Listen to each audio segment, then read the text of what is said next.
Ipinasilip na po ng Bangko Sentral ng Pilipinas sa mga bagong perang papel na pirmado ni Pangulong Duterte. Paalala naman ng BSP, pwede pa rin namang gamitin ang mga perang pirmado ni dating Pangulong Aquino. Balitang hatid ni JP Soriano.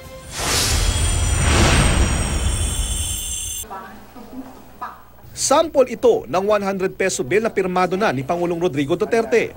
Ayon sa Bangko Sentral ng Pilipinas, kasama ito sa mga perang papel o banknotes na handa na nilang ilabas oras na makumpleto ang approval at release procedures. Pag magbabago ang ating presidente, dapat siya na rin yun ang dapat nagkapirma sa ating pera.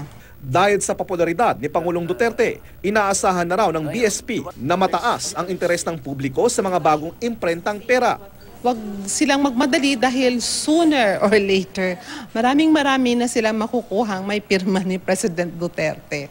At habang inaabangan ang pag-release sa mga bagong peso bills na pirmado na ni Digong, muling nanawagan ng BSP sa mga OFW at mga Pilipinong naninirahan sa ibang bansa na kung may lumang disenyo na pera pa sila, mag-register na sa inila ang website ng BSP para mairehistro kung magkano ang lumang peso bills na nais nilang papalitan. Mawawala na kasi ang halaga ng mga lumang perang papel simula sa bagong taon. Because once registered, they can claim the replacement of this NDS 1 year from the date of registration.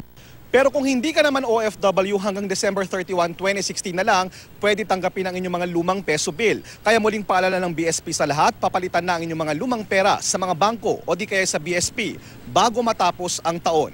JP Soriano, GMA News.